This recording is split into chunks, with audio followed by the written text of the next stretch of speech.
Our opinions aren't too tough, rough, or gruff. We are proof that you don't have to be an expert to have an opinion. So just Shut up and sit down. This is Sports Stuff with Jim and Muff.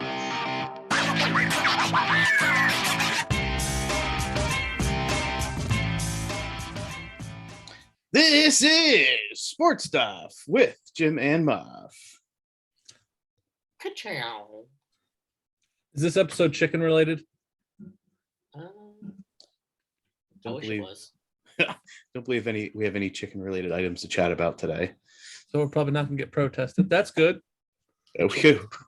The chickens came up at work the other day, actually. I heard someone talking about chickens. I was like, oh, the chicken murderer. And he was like, yeah, you know about that too? I'm like, yeah, of course I know about that. And his girlfriend was like, what? So we went down this whole rabbit hole talking about the chickens and chickens' rights. And Is it a rabbit hole or a chicken hole? Chickens have holes? that's a good one. Whoa, how do the eggs get out, Muff? No. I don't think it's. That chicken hole. I don't think that's the way I was going with that. But I don't think chickens have coops. They don't like dig holes, do they? I don't question the chicken. They're not like Shia LaBeouf in the old movie Holes. They're not digging holes out in the middle of nowhere, right? Digging holes, digging holes. It's drilling holes. Welcome to a sports podcast where we talk about chicken. Yeah. For those of you who need a refresher, I'm Jim. We have Muff. Say hello, Muff. I'm the original degenerate Muff. Yes. We have Alex, the medical degenerate. That's me. We have a guest today.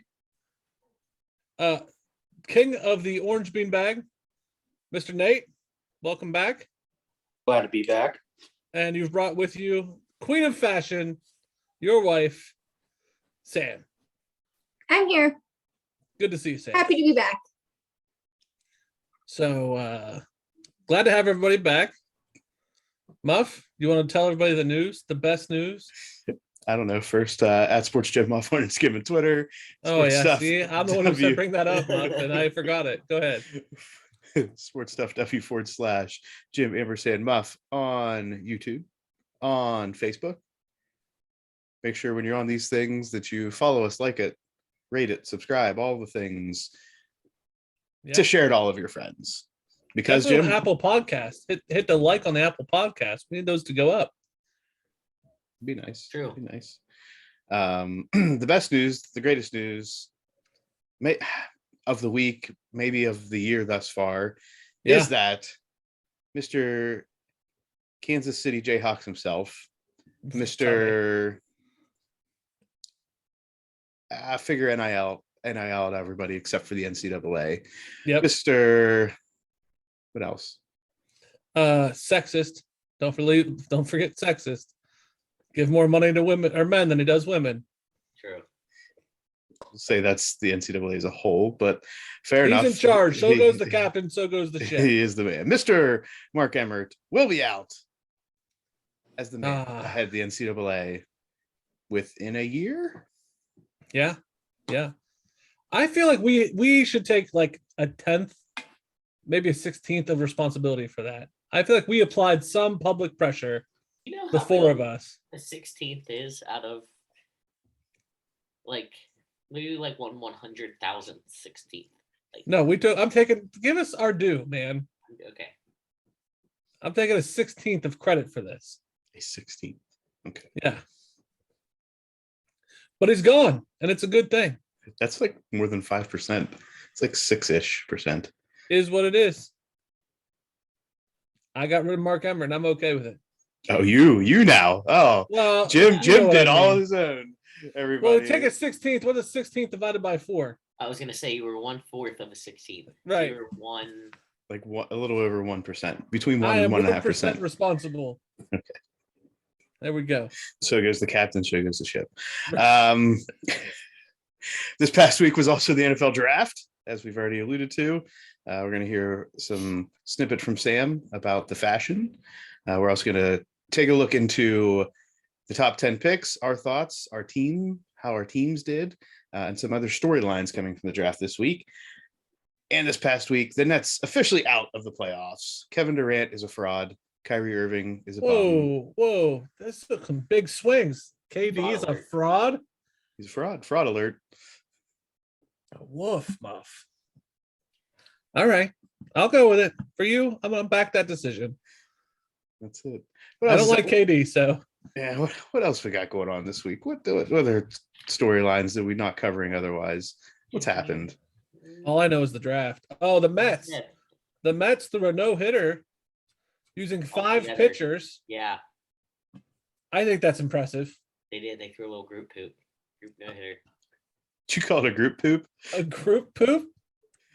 Group poop. First off, Nate, I Nate, would is this an established term in baseball? No, that has nothing to do with baseball. It is now. Group poop. I also I want to say they used a slew of pitchers to get the job done. 5. They did use 5 or You're right. 6. They did use a slew of pitchers. It was a slew. So Jim, is this impressive? very impressive. I like this stat. This is one baseball thing that I'm like, oh, cool. Is it more impressive than a perfect game? Define for me what a perfect game is again. Nate, go ahead. Tell Jim what a perfect game So, is. Jim, a perfect game is when one pitcher throws a complete game and nobody reaches base, as well as a no-hitter on top of it. Like a no hitter, but no walks. No walks, no hit by pitch, no errors, no one runner ever reaches base. I This is think this is on that level. The group poop is on that level. For an individual, Yeah, because you got somebody who's hot, then they have to leave, then you have to bring in 4 more people to keep that streak alive. That's impressive. it's The impressive. group I'm not poop taking away is from it, impressive. How many combined no hitters have there Well, been in Major League Baseball? I feel like that's what we really need to see. Well, Alex is the stat guy. So, Alex, How many group poops there's been in baseball? how many? No. Yes. Oh, yeah. that's- How many yeah. group poops? That's we may come back to this later. I know the Pirates have one. Yeah. Did they use a slew? No, I think they only use 2 or 3, Okay. maybe 2. I think it was Francisco Cordova and Ricardo Rincon. That may be inaccurate. I don't think that's as impressive as a slew group poop. This A slew group poop with Moises Alou. That's a group P. That's a group urination. If you're a loyal listener to this show, You got that that right there is a callback of the century by Nate. Kudos to you, Nate. Kudos to you. All right. Well, Alex is out there doing group poop research. 17. 17 group poops. So that's Yep. there's been less group poops than perfect games, That's- Sounds pretty impressive. Yeah. but there have been more no hitters than perfect games, and this is 15 total no hitters. 17 were combined efforts. like all squares are quadrilaterals, but not all quadrilaterals are squares. What you said. All right, let's get into Jim. The off season is the off season. 127 days to NFL football. Today, if you're listening to this, is Tuesday, May 3rd, the year of our Lord 2022, and the NFL draft was this past week. Thoughts? Lots of things. Let's It start moved. with night one, right? Night one. Start with Yeah. night one. I think the draft as a whole was booking it. The pace Yeah. of the draft was flying. Night 1 was super fast. I liked night 1. I paid attention to it. As far as we're just talking about the draft, I'm not necessarily talking about the teams and things and how my team fared. But overall, I thought it was a nice presentation. Moved fast, kept me involved, lots of trading. I'm okay with it. There's lots of trading after the top 10, right? Yeah. So we got our first top 10 in. It's like now stuff's gonna happen. What was the Mhm. most trades in history, correct? I think so. Overall, There were a lot of records broken this year yes. in the draft. As a recap, the top 10 picks. At number 1, the Jaguars select Trayvon Walker from Georgia. This was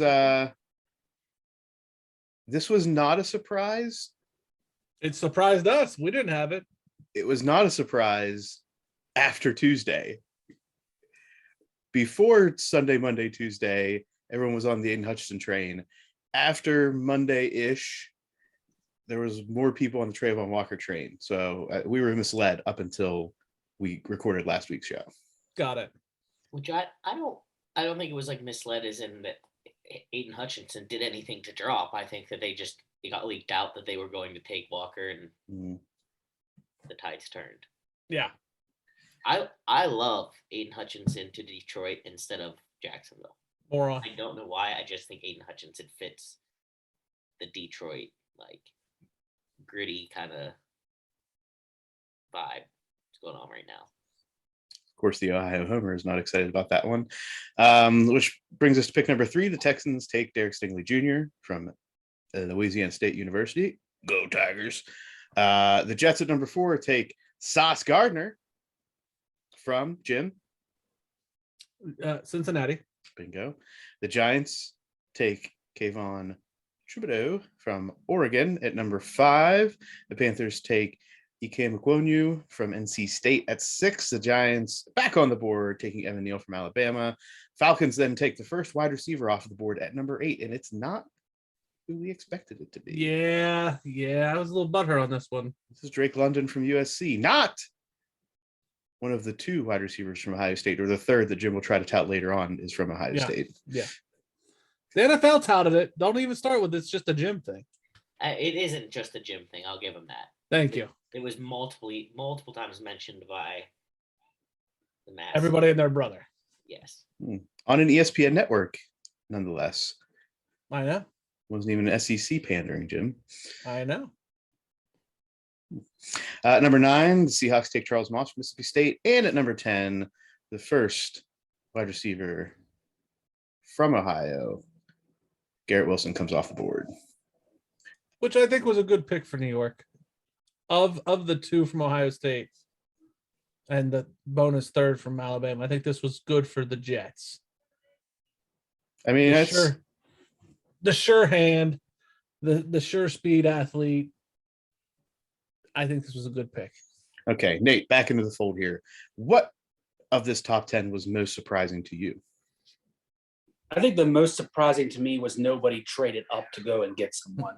Because it always seems like that's every year somebody makes a move into the top 10 to go and grab somebody. But it didn't seem like there was anybody that really reached until really the middle of the first round. Yeah, I agree. Our picks, none of us got this right. I did the worst.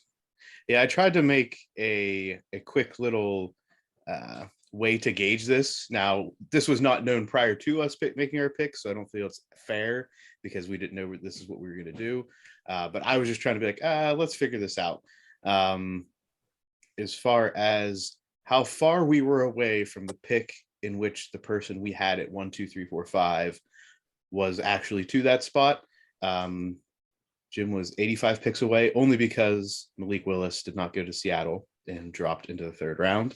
Jim was only 1 pick away on his top 4, and then Malik Willis 5 to Seattle was not good for him.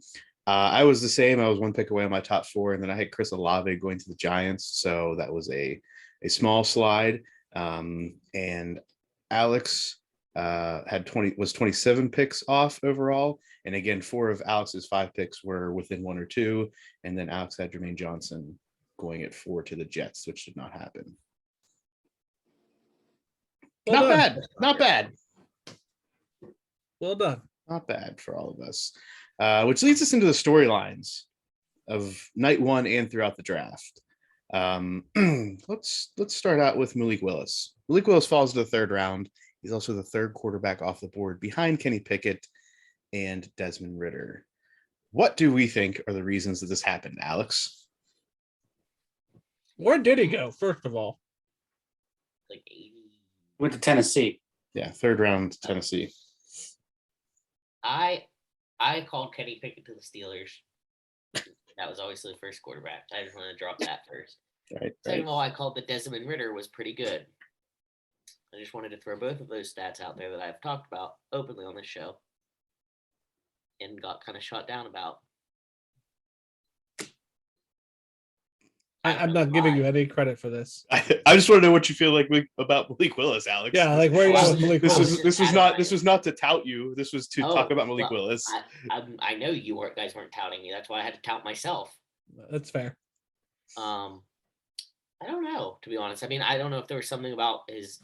I mean, I don't want to say this because I don't know, but something about like his ad. Like, did he not interview well? Did he kind of have like a? What was it, a personality? Because like physically, I mean, player wise, I expected him to go. I thought Kenny Pickett and him would go 1 and 2. I didn't know the order, but I thought they would go 1 and 2. Okay. Jim, what are your thoughts, Malik Willis? Something was afoot. Something was messed up. Where did Desmond go? Where did he end up? Yeah, something was afoot with Malik Willis because when the Falcons didn't take a quarterback when they had a shot, I thought, well, what's going on? Like, this is jacked up. Mm-hmm. And then for them to just pass on Malik altogether makes me think Malik Willis, there was something somebody knows somewhere. Yeah. So he's tainted somehow. Nate? Well, sorry, it's not my turn. I don't know if it's just maybe they don't, if the film's not there. I mean, yeah, sure, they said he looked great on film, physical specimen, but I mean, when you think of Liberty, I mean, I don't know who all they really played this year or in years past. I mean, I don't recall hearing about Malik Willis 2 years ago, but I remember hearing about Kenny Pickett and Desmond Ridder 2 years ago. So I don't know if they're thinking that he doesn't really have the playing time. He doesn't have the level of competition these two have played. You know, I mean, some people might say that about Ridder, but I mean, when you go 10-1 or 11-0, you make it to the Final Four in college football. I mean, that speaks for itself. Part of me also thinks, what is there a chance that Atlanta assumed Malik Willis would be gone and was planning for Desmond Ridder? Well, they took Ridder before. And had bought into Desmond Ridder. Mm-hmm. And when he was still there, they were like, well, we could jump and take Malik Willis, but we've already planned that this would be our pick, so let's stick with it. Well, did any of you guys see the video that the Falcons released when they picked Ridder? No. So I guess they said Arthur Blank, the owner, got on and said he went to the Notre Dame game and saw him play in person and fell in love with him since then. They knew that's who they wanted. You know, and that's a thing. As I was breaking down the Chargers picks, they made a couple decisions where it was like, what the hell are you doing? And ownership or GMs or coaches fell in love with a couple of these guys. And it was like, they were going to pick them no matter what. So I could see that happening. I heard a lot of if somebody was going to go in round 1, they weren't sure who and they weren't sure where. But if quarterbacks got to round 2, there were a lot of people after the fact I heard this, so I didn't hear the lead up, that if they got to round 2, they didn't think any quarterbacks would come off the board. So there was a lot of people that said if round 1 they go, cool. If by round 2, they're going to fall to round 3. I guess there was a lot of conversation about that. But it's money. You got to pay a guy if you get him, you know, where you get him. Do you want to pay Malik Willis second round money or third round money? For someone that played at Liberty. Right. Well, and this is a very weak quarterback class. Right. Overall. I think the weird thing is, too, you're looking at Liberty and Cincinnati as the two, like, quarterbacks. And Pitt.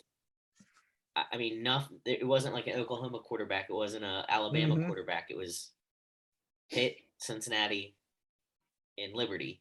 So, but I do think that Pitt and Cincinnati play better competition than Liberty. So if you are using that as part of your standards, it makes sense. I like Desmond Ridder a lot. I was kind of a Desmond Ridder stan, but it did surprise me that he went before Malik Willis. Let's get into the next storyline of day 1 of the draft last Thursday. A.J. Brown is traded to the Eagles and immediately signs a 4-year, $100 million deal. The Eagles get Brown, number 26 pick and a 3rd round pick, and the Titans get a 2nd, 3rd, and 5th round pick for this. Most are saying that the Titans wanted to offload Brown because they weren't willing to pay him the $100 million deal. Who do we think gets the best of this, all said and done? Put your crystal ball together. Well, before we get into that, I'm sorry, Muff. When we say immediate, we mean like he signed that deal that night. Like I was seeing tweets out, the round was still happening. Like, whoa, how'd they get that deal done so fast? Number one. Number two, Vrabel did not seem to like that deal. Getting rid of AJ Brown. Like there were some reaction videos of Vrabel, and he looked pissed off that that trade happened, which was very interesting to me. So I think the Eagles probably got the best end of the deal because I don't think the Titans got enough. They did get a receiver that all the pundits are saying is a young AJ Brown, and I understand you're offloading money, but damn. Well, he's a young AJ Brown, not a proven AJ Brown. AJ Right, Brown and that's is it. AJ Brown. That's where I'm at. Yeah, this is a cost saving. This is a cost saving thing in the end. Yep. Like everybody knows that. Because in this draft, especially because they ended up trading for all these picks, this draft wasn't thick enough where I'm like, yeah, it's worth it. Like there's so much good talent out there. Yeah, let's give up one of our star receivers for it. Was it Money not? moves. Maybe, but Was it thick or was it thick enough? Is this like CK or CC? What type of thick are we talking about? It's gonna be one of them nights. it's kind of like the chicken. It's like a chicken whole thing. This is not chicken related. Any other thoughts on AJ Brown to the Eagles? No. All right. Next, we have Hollywood Brown making his way to the Cardinals, who was actually at the draft party as it was happening. The Cardinals get Hollywood Brown and a third-round pick, and the Ravens got a first-round pick. Apparently, everybody's saying this deal had been pretty much finalized, and there were only a handful of people that knew, and if it got out, it was potentially going to be canceled. Well, Lamar didn't like it. That's like whenever you behave at the like store and your parents are like, I'm buying you a toy, but if you act up from now until the time we check out, I'm putting it back on the shelf. Yes. And this does bring Hollywood Brown back with his college teammate, Kyler Murray. I don't know how this helped the Ravens at all. Because we just talked about on the last episode how they got rid of a receiver and they got rid of another one. Like, I don't understand. Hollywood Brown was good. Obviously, Hollywood Brown's a good football player, but was he like as good as we all thought he would be last year? But if you got nothing left at receiving core, do you get rid of him? No. Unless I'm getting something really good in return. Right. And that's really what this comes down to. Too. It's like now that he's gone, outside of Mark Andrews, can anybody name a receiver on the Ravens? Exactly. Exactly. This is the big thing right now is what are the Ravens building? Are they just leaning all the way into the Lamar Jackson is not the best passer and are going to play all on this run game, play action, and Mark Andrews is going to be the focal point. This is also, a lot of people I've heard saying Lamar Jackson is not going to get this big deal because the Ravens don't believe in him as like the franchise quarterback. They're not going to give him that kind of money. It's going to be a lot to unpack here in the next 6 months. Well, I mean, they didn't. It's not like they traded away Hollywood Brown and picked up a bunch of receivers because it was a receiver deep draft, but they literally got two tight ends, no wide receivers, and a center. Yes. And they used that pick that they just got for a center. Hollywood's Brown pick was for a center. Like, well, they had two. I don't picks. know what they're thinking. They had 2 picks in the first round, right? Yes. But they got pick 25. Safety out of Notre Dame and Tyler Linderbaum from Iowa. Little arms. T-Rex. Oh, that's T-Rex. not nice. That's T-Rex not nice. guy. That was his thing. That was his character trait. That was his draft grade. Small hands. Linderbaum. Small arms. Short arms. He's probably got probably large arms. All right, come on. Poor guy. Nate, what were your thoughts on the Hollywood Brown deal? Again, it doesn't make any sense to me. I mean, I thought the Ravens drafted well early on, but again, it's like, who are you going to throw the damn ball to? I don't know. Indeed. Speaking of hey, people, remember, Antonio Brown said he wanted to go play with the Ravens. Maybe that's what they're waiting for. He can be wide receiver 1. Floyd. Get Floyd Mayweather on the phone. Speaking of people that catch the footballs, the wide receivers taken in round 1 included 2 straight Ohio State receivers. 2 straight Ohio State receivers. Hold on, 2 Ohio State receivers. At 10 and 11 in Garrett Wilson and Chris Olave. Does Joe Burrow graduated from Ohio State, right, Jim? If you play 4 years and then are a grad transfer, come on. I don't know. I'm not saying that he's not like The NFL said at it. Ohio State, but he is not an Ohio State pick. Who in the NFL said it? Did Roger Goodell The say it? NFL tweeted it. Back to back to back Ohio State picks. But What was they the weren't. tweet? They weren't. Anyway, Jim, go ahead. Talk about it. Talk about No, the two wide receivers. No, Oh, no. Here we go. so it was 2 wide receivers. Got it. There's other fights we're gonna have in this episode. Okay. I'm just gonna let this be. All right. Green Bay takes no wide receivers until round 2.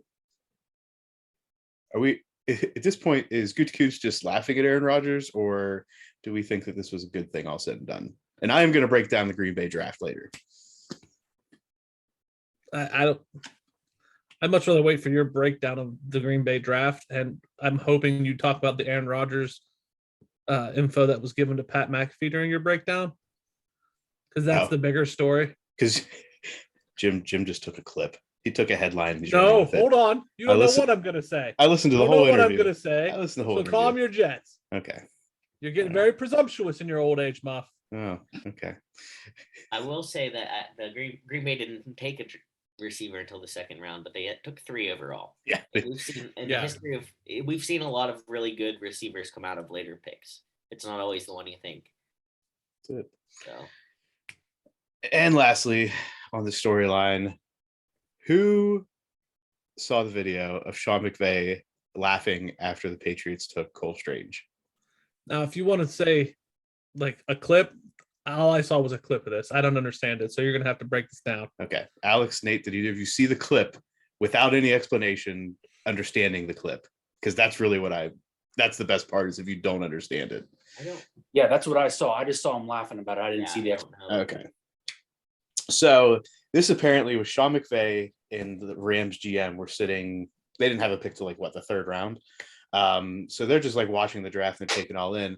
And they got panned to at one point after this pick, and Sean McVay is laughing hysterically and hitting the GM like, "Oh, he's not going to go till 100 and some." They like had a whole big thing, and people thought initially that it was a reach, right? That Bill was reaching to get this player, and he was not worth this type of he was not worth this grade, right? This draft grade.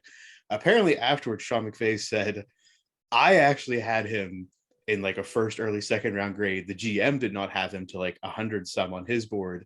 And he's like, "Oh, Bill," he was laughing because he's laughing at the GM. Like, "Bill thinks he's a 1st round pick.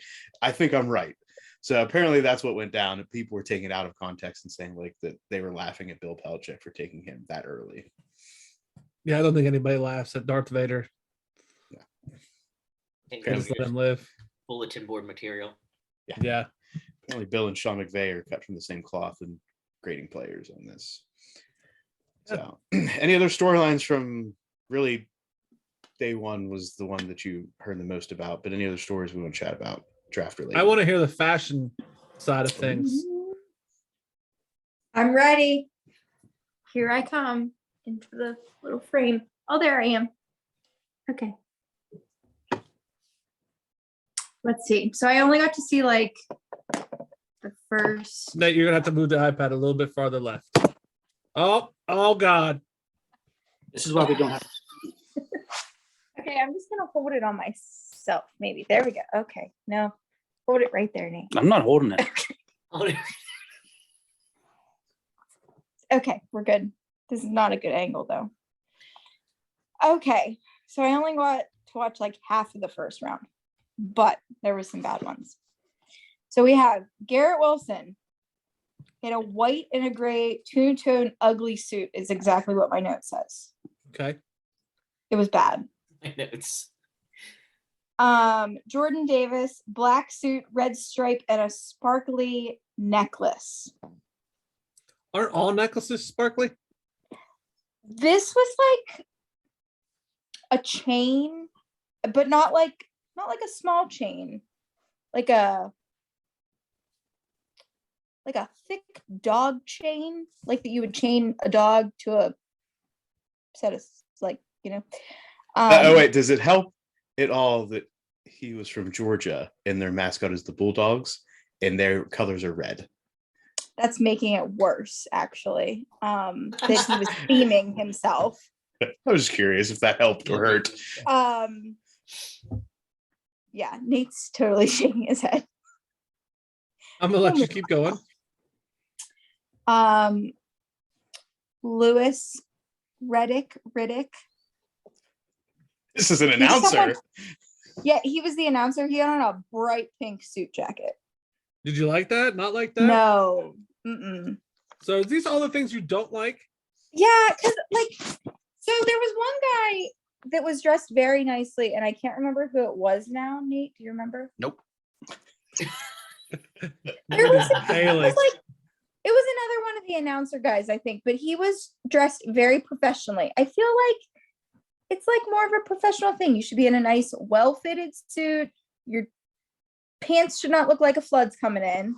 Got it. That was a theme I did notice. That's a big thing now. They're too short, and I can't get behind that. I think that's a trend. I think that's the new thing of fashion. It's a trend that I can't do. You can't get behind. I am someone who already has trouble finding pants that are short enough. Got it. So trying to find pants that are extra short that look like you can go wait in. a You'd have to crate shop in somewhere. like the toddler section. Yeah, Got it. Pretty much. So it's And I not. want- Maybe it's a little bit of resentment, but they can do something you can't. I think I might be a little jealous. Gotcha. Okay. And then last was Jermaine Johnson. I put yellow and black flowers ? You going to the Steelers, bro? Maybe he was trying to will it. My note exactly. I mean, if you're trying to manifest that, like, good for you, but he did not go there. Fair. So I think he was hoping for a different team than he got picked from. I did see Aiden Hutchinson's jacket and liner. His mom put in there every tweet and thing he's ever manifest was the jacket liner. Yeah. I thought It's that was cool. But yeah, I mean, I get it. You Mhm. know where you want to go, but yeah, there's some Okay. bad stuff. Well, once again, I appreciate you giving this year's breakdown. I appreciate being asked to give my input. As always. It'll be football season soon enough, I guess. 127 days. No one's counting. Not even a little bit. Nate, how many days are left in baseball season? Too many.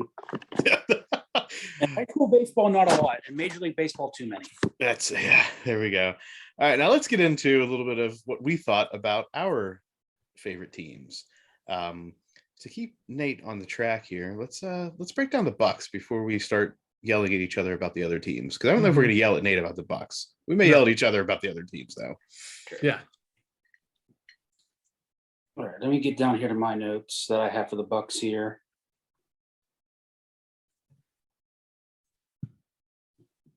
All right, here we go. So round one, they traded their pick. I don't remember who they ended up trading it with, but it's irrelevant. So their first pick wasn't until round two. They were the number one pick in the second round.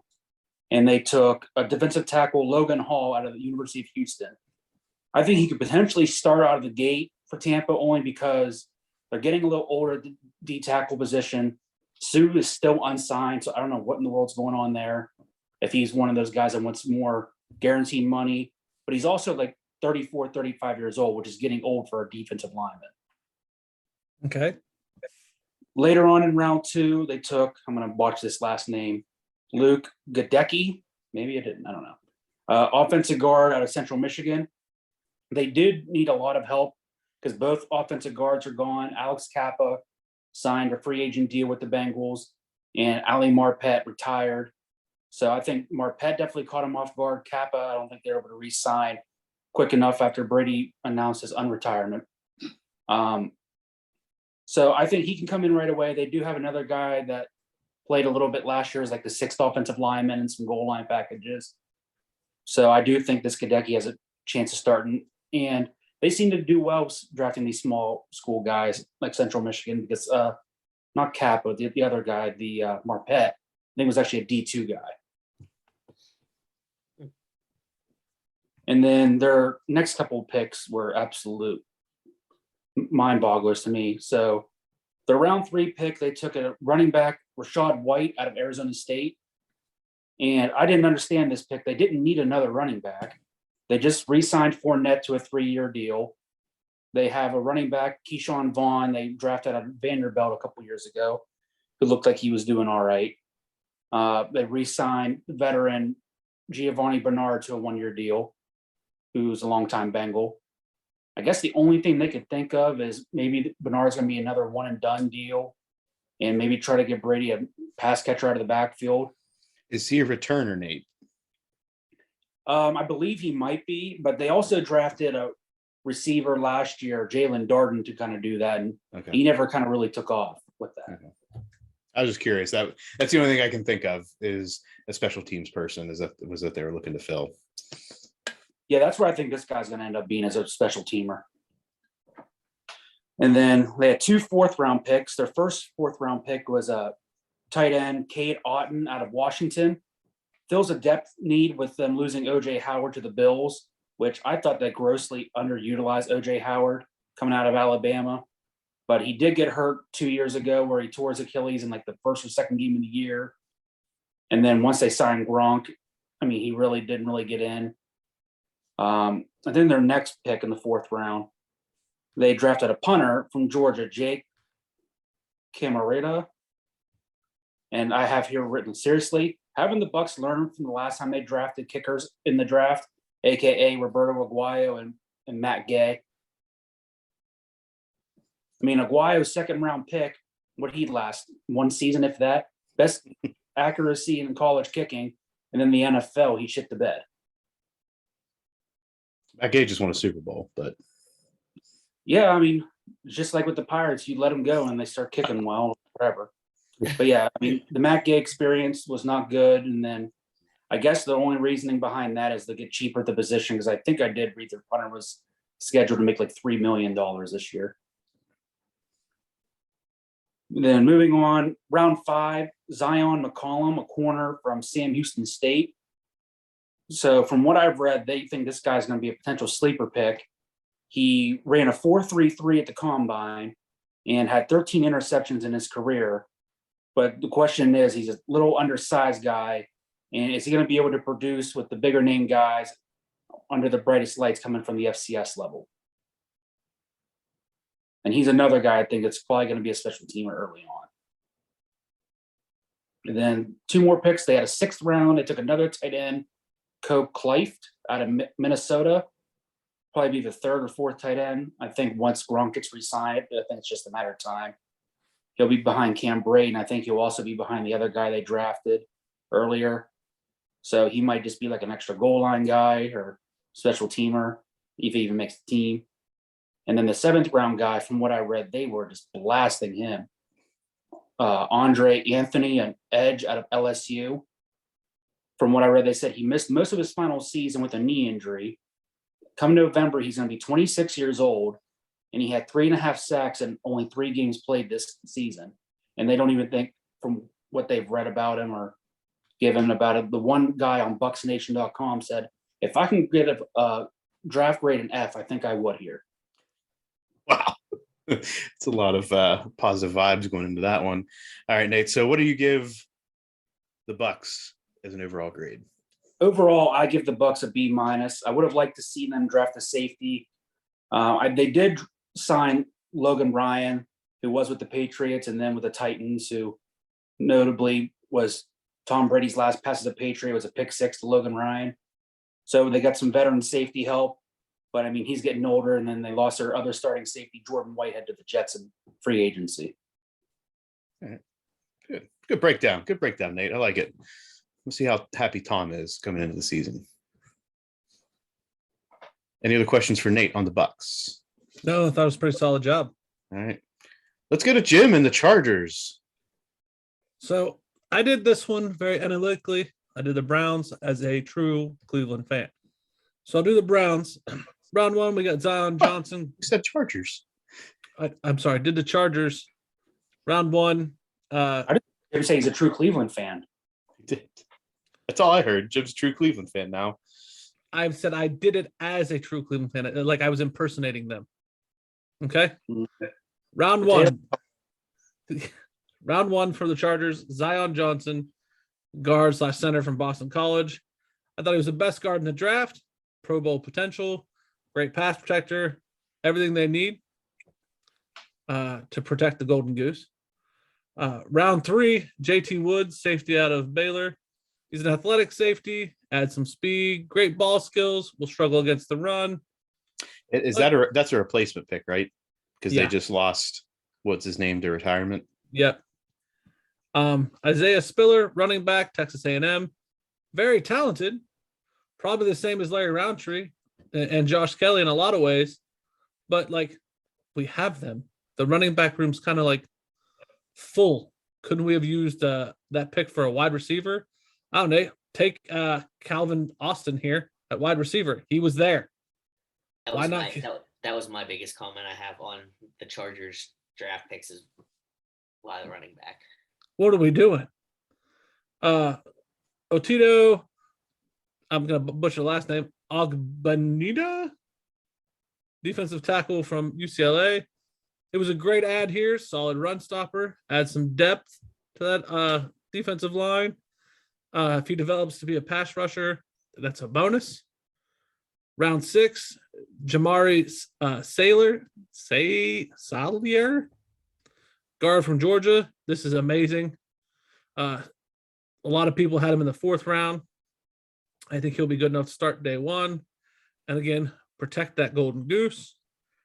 Round 6, Jasir Taylor, cornerback, Wake Forest, was projected to go undrafted. Why did we waste a pick here? Again, could have picked up a wide receiver. Bo Melton from Rutgers was available. We didn't do that. Round 7. Wait. You were touting that they should take somebody from Rutgers. Best receiver available at the time, yeah. All right, fair enough. Round 7, Danae Leonard, cornerback, Old Miss. He runs a sub 4.40. Needs to develop, probably won't start or have a role year 1. Could have gotten Jasir Taylor at this one. At this pick, could have waited. And then round 7, Chargers being Chargers. Picked up another running back from Purdue. Doesn't make any sense. We have a fullback. We could have signed this kid as an undrafted free agent. Could have used this pick to move up. Could have done something to use it other than pick up this kid. So Move up to where? You could have used it to move up later next year. Okay. They also picked up undrafted at the end. They called Letty Brown, running back from West Virginia, and Kevin Marks Jr., running back from Buffalo. What? I don't understand. Okay. All this led up to me saying, Letty Brown's going to end up on top there, right? In that running back room. Anyway, the overall draft grade, I give them a B. Because they did set out to complete the mission of protecting the quarterback. They had some good picks there. They solidified some of that D-back, and they got a nice defensive tackle out of the deal. So, in the higher rounds, they did okay. I give them a B. Chargers a B. And Alex and I will go through the Steelers, who now have 4 sets of brothers on the team. They have the Watts, the Haywards, the Davises, and the Edmonds. Okay. Family. That's We pretty are interesting. family. That's very interesting. So interesting. So the family affair, I feel like it's, what is that, the 70s Pirates? We're back in there. Yeah. We are family. All right, Alex, I'm going to let you break down as many of these as you want, but I'm definitely going to let you break down round 1 because you think we're more excited than anybody about this. Round 1, I like Kenny Pickett. I think that Kenny Pickett here's my thing. He was excited to go to the Steelers, and I think that he genuinely likes being in Pittsburgh. I just think that the Steelers franchise, maybe not all franchises, but the Steelers franchise has some kind of, and it irritates people like Jim, like that Yinzer mentality. And I think that Kenny Pickett has a little bit of that Yinzer mentality.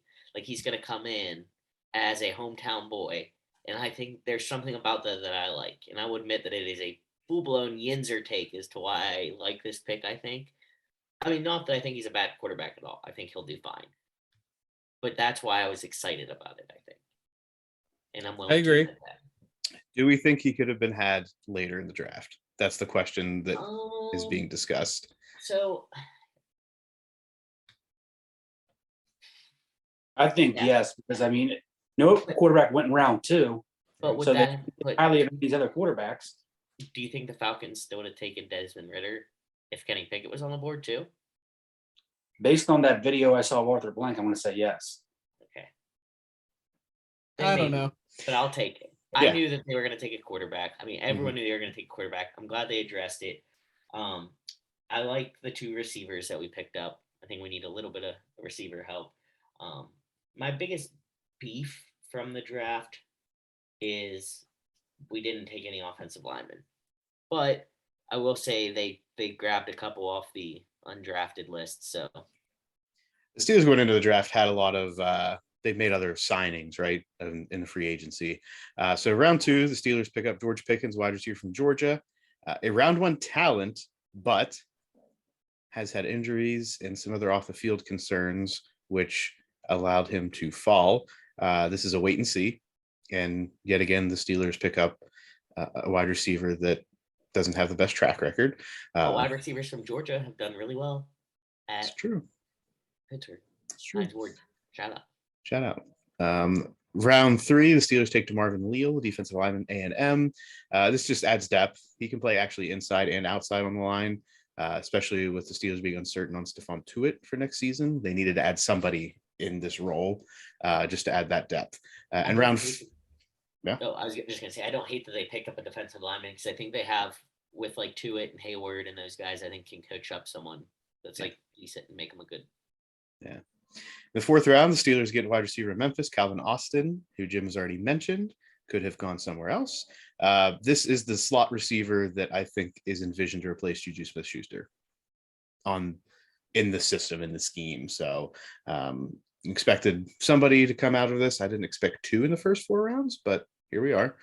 No pick in the 5th round, the 6th round, they pick Connor Hayward from Michigan State, who's a tight end and an H-back. Obviously, the family connection here has that ability to go in and out. And probably can contribute right away, maybe in special offensive packages and the special teams. In the 7th round, the Steelers take a tight end out of Ole Miss, Mark Robinson. He's actually a running back who converted. A linebacker. He converted to linebacker. This could be down the road a coverage linebacker the Steelers are looking for in the middle if Devin Bush does not work out over the next couple of years. And most likely will be on special teams, a contributor right away. Also in the 7th round, the Steelers take Chris Holodikin, quarterback, South Dakota State. They said going into the draft, Kevin Colbert said they wanted 4 quarterbacks on the roster. Now they have 4 quarterbacks on the roster. So we'll see where this goes. Yeah, after past struggles I've seen him go through, I feel more comfortable with about 4 deep. All right, Alex, what was your grade for the Steelers? My grade for the Steelers was a C+.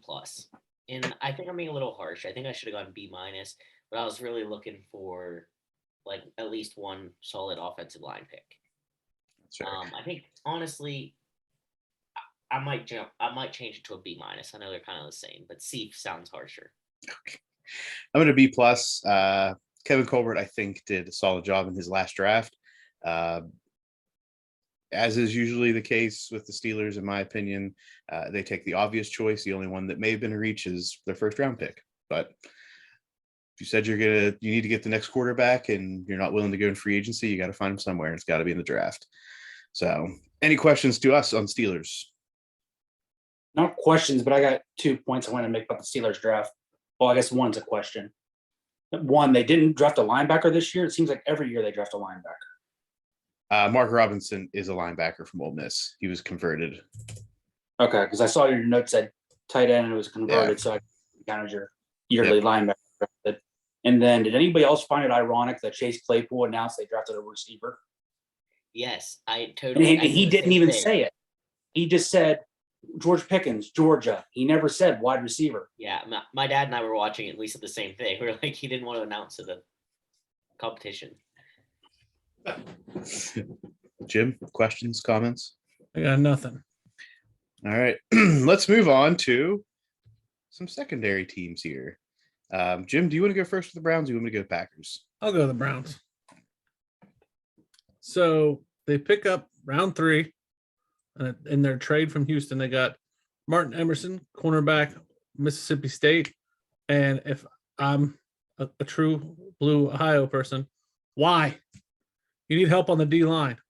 Why did we pick with our first pick in this draft a cornerback? We just signed a stud, highest paid cornerback in the league. Why did we pick up another one? But okay. Next round 3 pick, Alex Wright, defensive end, UAB. All right, we got the memo. Good. We're sticking with the defensive line. Good. Another round 3, David Bell, wide receiver, Purdue. His stock fell because of draft testing.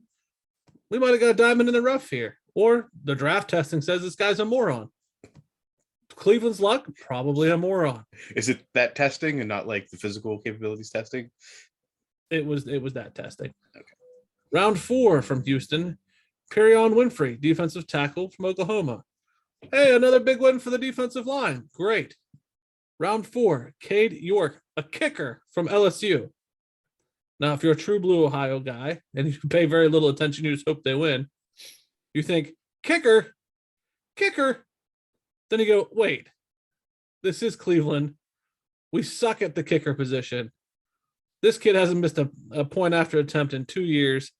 And in 15 of 19 attempts of 50 yards or more, he sunk them. You go, fair enough.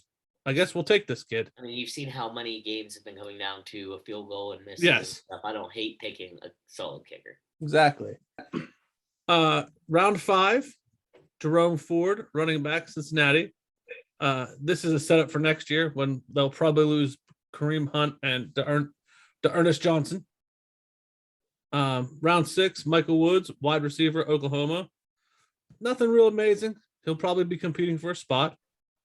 Round 7, Isaiah Thomas, defensive end, Oklahoma. They lucked into another defensive player. This is amazing. And then round 7, Dawson Deaton, center from Texas Tech, 3-year starter there. He will probably be the star in Cleveland. This will be a Cleveland stud. Cleveland will love this guy. He'll be like the Joe Thomas of the world. It'll be amazing. You're counting him as Joe Thomas, a Hall of Fame lineman, That's before probably he's what will even happen taken a in step. Cleveland. All right. That'll probably how Cleveland works. Well, that was a hole they needed to fill, right? Because wasn't J.C. Treader the center for the Browns? Say that one more time.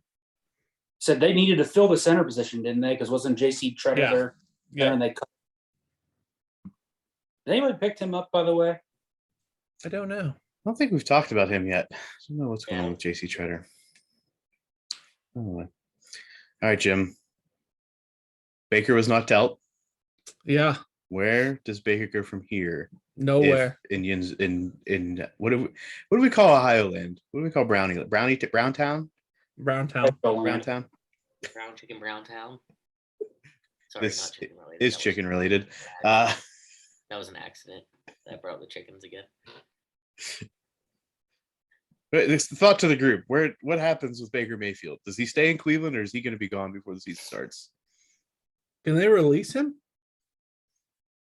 I think that's going to be the ending result here. I mean, after the draft, I mean, everybody that needed a quarterback got one. I mean, I still think there's an outside shot he can go to Seattle, but I mean, other than that, I don't see where else he could go and play. I was gonna say Seattle as well. I think they're the one team that didn't really fill the glaring quarterback hole. I mean, obviously they have Geno Smith, who's an elite quarterback, but Right. if they wanted someone else, I think the bigger Mayfield could go help. Yes, I think that he could be. I think he's going to be on the roster at the beginning of the season. I think they're waiting to see what shakes out with Deshaun Watson as far as there going to be any suspensions or anything. And then once that is known for this year, I think they're going to really shop him. And I agree with Seattle, maybe where he ends up all said and done. Because in week 6, Drew Lock and Geno Smith may have both proven that they cannot win a game. Don't talk bad about Geno Smith. He said might. Any other questions for the Brands? About the Brands? No. No? All right. So I'll go through the Packers. The Green Bay packages here. In round 1, they take not one, but 2 defensive players in Quay Walker from Georgia, linebacker. Solidified the middle of defense. They were poor against the run last year. I get it. It's a need. Probably the best available at that time. Somebody from Georgia. You expect something immediate from that contribution. And then Devontae Wyatt, defensive tackle from Georgia, an example of taking a top talent at the position with value at that time. No wide receivers taken in round 1 by the Green Bay Packers. They get to round 2. They finally do take that wide receiver. They take Christian Watson from North Dakota State. Does have good size and speed. Has had drop issues, which I'm sure is not something that Aaron Rodgers would like to see in the first wide receiver taken off the board. But the Packers have done well in drafting mid-round wide receiver talent, a la Devontae Adams, Jordy Nelson, Randall Cobb. So this is business as usual in Packers land. In the 3rd round, they take an offensive lineman out of UCLA, Sean Ryan. He's a college tackle. Will probably be transitioned to guard. The Packers actually, and I realized this as I was doing more of my research here, have a history of taking college tackles and then just putting them all across the offensive line. So there's something about college tackles that they like to transition across their whole offensive line at guard and at center at times. Round 4, they take another wide receiver, Romeo Dobbs out of Nevada. He's a speedy wide receiver. They're looking to have him probably take Marquez Valdes-Scantling's role. It'll probably be returning on special teams also. The 4th, they take another offensive lineman, Zach Tom out of Wake Forest, and somebody else that they're probably looking longer term. A versatile lineman, played some tackle and guard. Again, figure out where they're going to do with him over time. 5th round, another linebacker from South Carolina is taken, Kingsley Nogbar. This is just to add depth at the linebacker position. And 7th round, they take Tariq Carpenter, a hybrid safety inside linebacker to Georgia Tech. He's probably going to end up being a linebacker at the professional level, and they're expecting him to be an immediate contributor at special teams. Packers have 3 more 7th round picks. They take a defensive tackle, Jonathan Ford out of Miami, offensive tackle out of Penn State, Rasheed Walker, and wide receiver from Nebraska, Samori Toure. He actually led the Big Ten in yards per catch. So see what he does in the NFL. Not like high volume in catches, but did lead the Big Ten in yards per catch. So big play capability there from Samori Toure. I mean, they did get 3 receivers in the end. They Yes. didn't take a big one, which I kind of thought they would take a big one, but in the end, they got 3. They did get And 3. honestly, like I said before, you never know. You do never know. Jim, would you like to talk about the interview? Yes, I would. Okay. Yes, I would. I did listen to the interview. Mhm. Okay. And I thought he did an excellent job. I'm going to defend your boy. Okay. I saw nothing wrong with what he said. Mhm. I happened to be going out and doing something midday where I had to have a lunch meeting, if you will. And I was sitting at a local cantina here in Columbus, and I was watching 4 screens, one with ESPN, one with ESPN News, one with whatever the off-brand sports channel is, Fox Sports maybe, I don't know. But his face and the story was on all of them, and they were pushing the narrative that Aaron Rodgers had been lied to. That was the narrative that they were pushing on these big stream media. And I said to this person I was having a lunch meeting with, what's being told up there on the screen is not true. That is not what he said. And I don't defend Aaron Rodgers, but that's horseshit. Like, and I find it funny, and I said this, I said, I find it funny that today at 1, they've decided to make that the story. And I understand it's to get clicks and to get views and all that horse shit, but like, they wonder why Aaron Rodgers won't come on their channel. Right.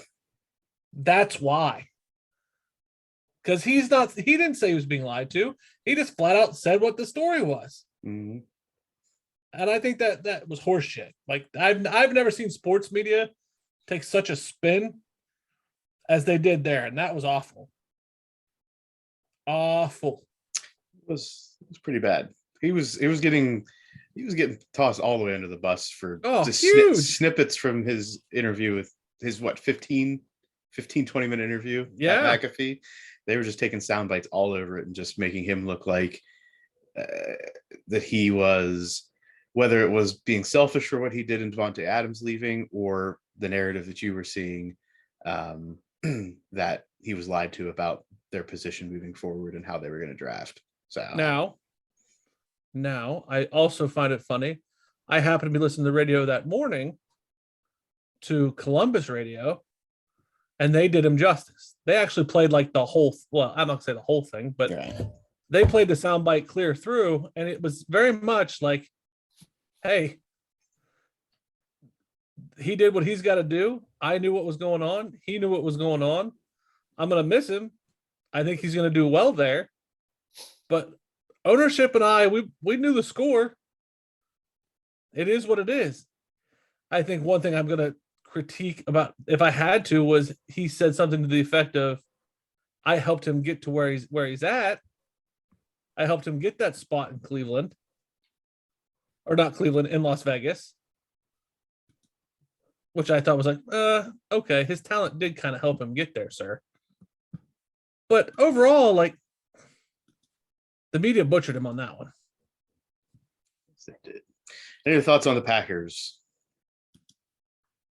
I just don't understand the whole Packers way of fielding their team. It's like you have a guy that's 2 years in a row the defending MVP of the league, and it just doesn't seem like they're trying to go out and win.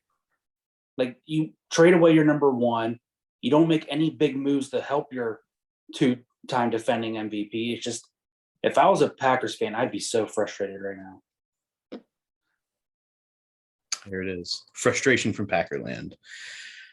All right, that wraps up our draft talk, but we still have some draft conversation.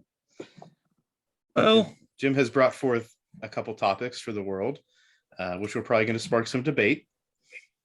the conversation that was had throughout the draft in different avenues, Twitter, TV, social media, who is wide receiver you and who is DBU? And we're going to settle it here today. Are we going to settle it? Well, we're going to weigh in on it. I feel like you and I are going to argue over this one. This is why I've saved up all my energy. There is no gong, Alex. Okay, You can't no, buzz this us on is this not- one. I'm glad that we're doing this out of quick thoughts, so I don't have the obligation to gong anyone. Yes.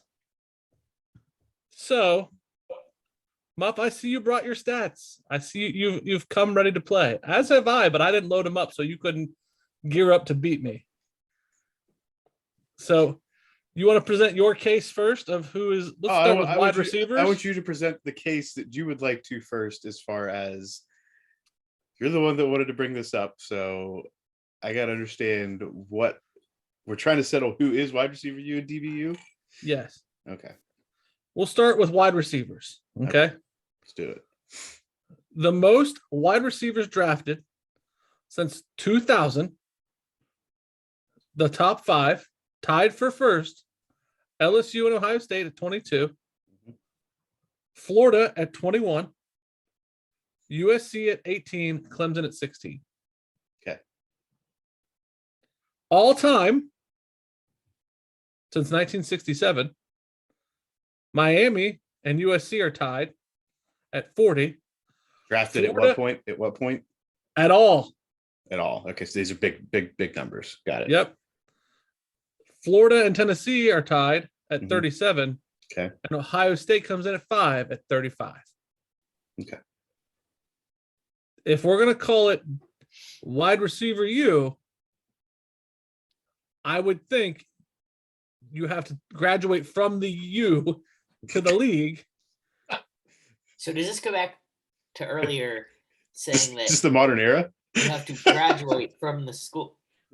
I guess. Never mind. I see your angle. That's a fair point. Okay. But these numbers don't reflect the fact that kid came from Alabama, or don't reflect that he started at Ohio State and went to Alabama. So, Gotcha. Okay. so Muff, So who's wide receiver you then, Jim? To you. in my mind, Yep. I would say LSU probably has the lead over Ohio State in the wide receiver category. Okay, fair enough. So I just went and I did not dig deeply. I was looking at this is a what have you done for me lately? To me, wide receiver U, DBU is not just about draft, but it's production. So you can have top 5 picks all over the world, but if they don't pan out to something special in the pros, I'm not going to say you could be a 10-year receiver, but not be a top 10 receiver and still have a great career, make a great living, do all the things. I went squarely off of this past year. And I understand that this past year did not include Mr. Slant from New Orleans. So I understand that that's not the case. And I just said, okay, I took 2021 stats for yards, receptions, and touchdowns, top 10. Sure. Top 10 in all of those categories. Who has the most receivers that put in there? So LSU has 2 in that big list. And when I say big list, it's a little more than 10 because you have people that are top 10 in receiving, but not top 10 touchdowns, blah, blah, blah. LSU has 2, Clemson has 2, Maryland has 2.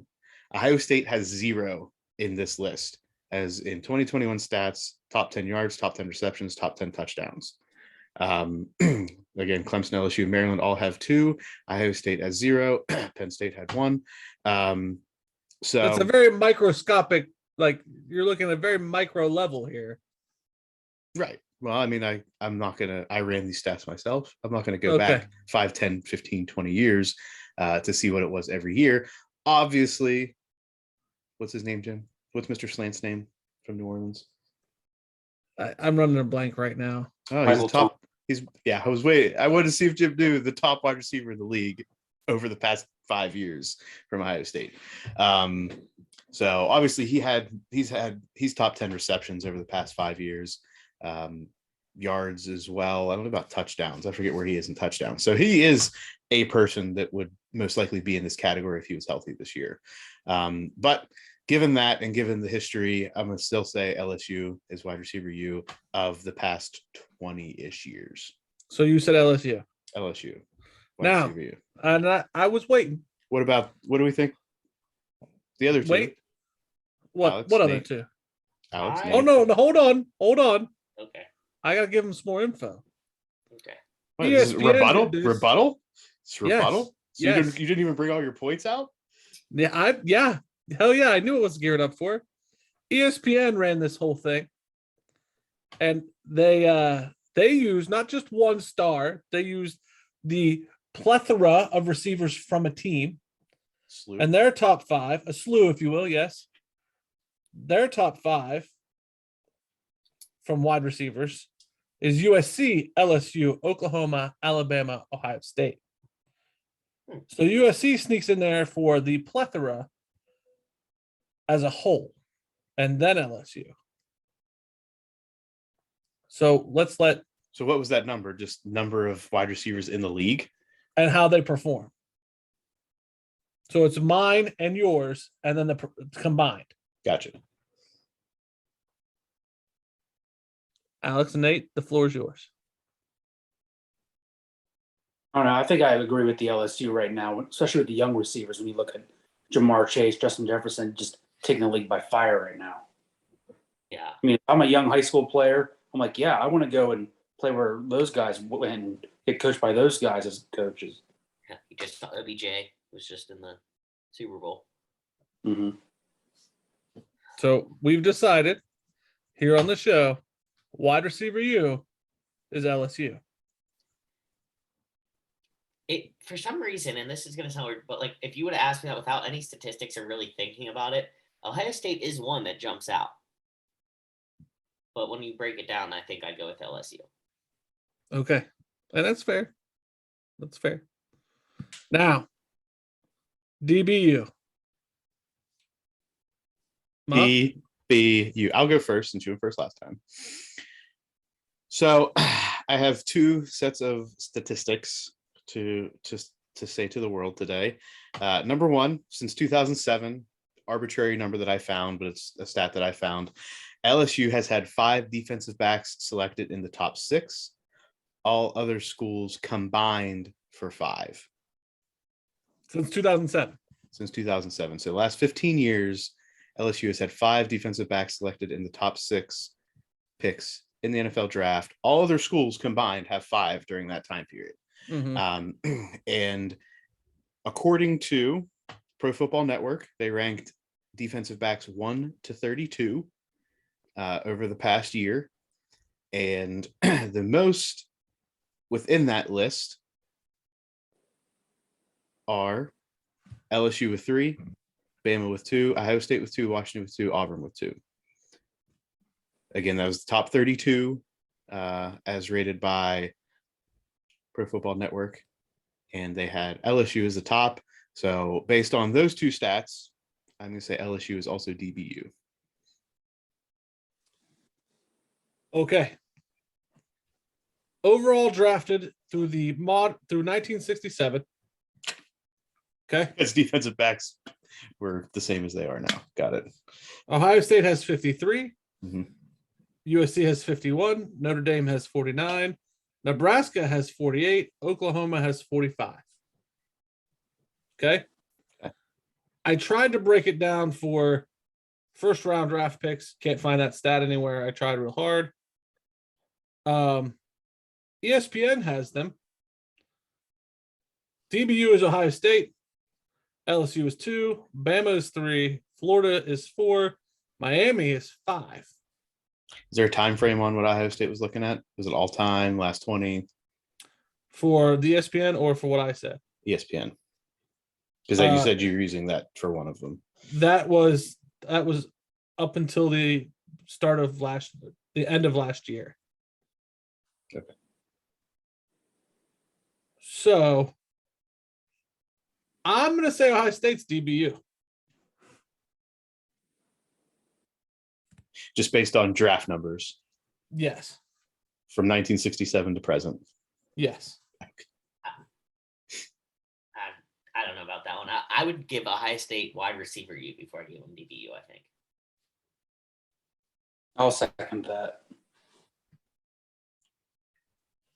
So then are you guys going to retract the wide receiver U thing? If I have to make You don't have to, Alex. You don't have to make Ohio State anything. No, I'm saying yes. If I had to make Ohio State one of the two, I would make them wide receiver U before I made them defensive back U. Yeah. What I'm not going to do is go ahead, Nate. I'll say when I think of players that come out of Ohio State, I think of more wide receivers than I do DBs.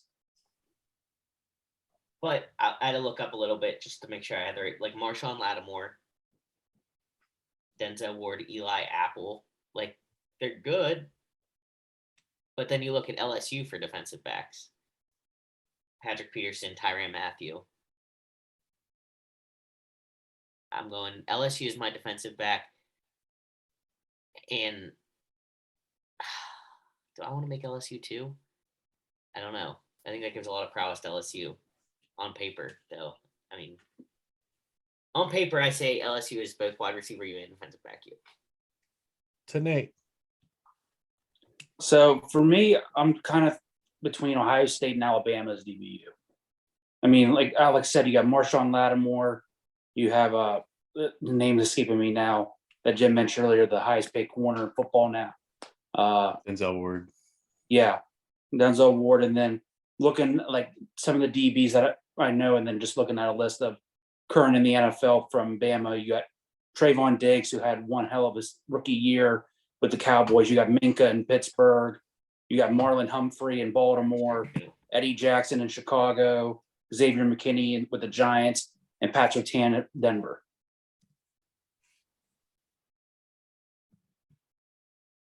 Muff, what did you say? You said LSU. Alabama? I know. I said LSU. If forced this, LSU is actually both to me. Sneaky team on DBU is Washington. They have 2 players in the top 32 in that ranking, and they just had the top cornerback come off the board this year as well. Again, that's just based on top players in the league, not the totality of draft picks, but just based on quality. Interesting. I'm not going to put them above either LSU or Ohio State, but I think Washington's a sneaky like DBU team. I just want to throw some names out there for you. Mike Doss, Nate Ebner, Jamel Hines, Jack Tatum. Just some, DBs. Don't play anymore. Got it. Okay. Just because it's what can you do for me lately? We're talking about the history of the school. I feel like Jim is like a stereotypical Cowboys fan right now. But we have all these But we used to be good. Sorry, Wilk. I'm just saying. You sound like what you hate about us as Steelers fans, Alex and I. A little bit. You I'm realize okay with this, it. right? Okay. I'm okay with it. As long as you're acknowledging that there's a little bit of that. All right. One last thing before we wrap up our Oh draft no, talk. we need to make a decision, Muff. I already said LSU both ways. No, I I disagree. said, I'm with Well, Muff. you I can don't think disagree with that's- my I think opinion. this is an opinion thing, I think we have to make a decision, and I disagree. but there is Yeah, no LSU decision. both This is ways. a factual thing. Just because you found some contradicting, just like I found some LSU's contradicting. not even on the list of DBs that have been drafted the most. They're not even in the top 5. Then why do of people having call the most them? drafted. Then why do people call them DBU? Everybody Because claims they're people do. DBU. Well, exactly. So nobody's wrong. We're here to narrow it down, Muff. I already did LSU both ways. But statistically, ESPN Statistically, has you wrong. since The stats have you 1967. wrong. ESPN calls Ohio State DBU. Like, you're wrong. Yeah, no, I have my own opinion, and I think ESPN's wrong. I think you're wrong. I think Ohio State's not either of them. So I'm sorry. Do you feel that I'm sorry, Jim, but I do feel that this is an opinion debate, which is a good debate, but I don't think that we're going to all agree on one for each. Well, no, here, I got a wild card I think we can all agree on. All right. O Lyman U, Iowa. Yeah. Yeah. Yes. Followed by California University of Pennsylvania. Wait, so are we going to break down WVU as well in these conversations, or Nice Avon try. Austin? Punter Nice try. you. They could be punter you for you, Alex. I think you guys are grossly off base. Grossly. Grossly off How are we base. grossly off base? They don't Because even we don't have. agree with him, Muff. It's 1967. They're not even on the list. It's 1967 because this is what were DBs doing in 1967? They didn't even draft that many. They can't even. They're not even in the 40. They're not even above 45. How many between 1967 and 1990 DBs were drafted? That's not what I we're really- at. That's what we're talking about, right? I really want to know. Talk about all time. Right. All time. All time. Is Penn State linebacker you? Don't you guys ever talk to me about Steelers Super Bowls in the past? They don't count. It's what for you. What have you done for me lately, Muff? That is how you have to operate from now on. I don't think that I have to operate in any way. You can't tell me how You I just feel. pick and choose what fits your narrative. So did you. You used ESPN and you hate ESPN. I think this is when I should have the gong. Gone. Anyway, here's some stats that Gong. we can't. Here's some stats we can't disagree with. Last thing for the draft: the overall picks by school in this year's draft. Georgia ties a record with 15. Whose record did they tie? Miami. Was it Miami's? I have no idea. I'm assuming No, that's who it was. exactly. No, you're probably wrong. I want you to do some fact checking there, I'm Mr. gonna Fact right Checker. now. Jim's a Facebook fact checker now. Facebook. LSU had I'm gonna 10. drop my first F bomb. It's coming right at you. Cincinnati had 9. Good year for Cincinnati. Penn State had 8. Alabama had 7. Ohio State had 6. So in the era of what have you done for me lately? Penn State is better than Ohio State. You finally got one. Hang on your- If we're going to use Hang on to statistics, here we go. And this, Jim, is why James Franklin is an asset to Penn State because. He's an ass. I got the ass part right. All right. Anything else on the draft? By the way, they tied Ohio State, Dick. Oh no, from what I'm reading, Jim, they beat Ohio State by 1. Muff called it a tie. So I'm going to stick with So Muff. this is You on can't just CBS. change the stat because Muff misspoke. Muff making the rules up. I'm making the rules up. Like, Here's okay, I'm what gonna go back. CBS This is Sports something said. that's not an opinion; it's a fact. did they or did they not tie? Well, they previously beat an Ohio State record. I'm going to find like a one of those little kids worksheets where there's lists of things, and it's like this is a fact, this is an opinion. The fact was Ohio State's drafted the most DBs, and you guys are like, nah, doesn't count. I didn't say it doesn't count. I just said I like LSU better. It's ridiculous. Nate, you had something to say. So according to CBS Sports, it says 15 Bulldogs were taken amongst 262 players selected.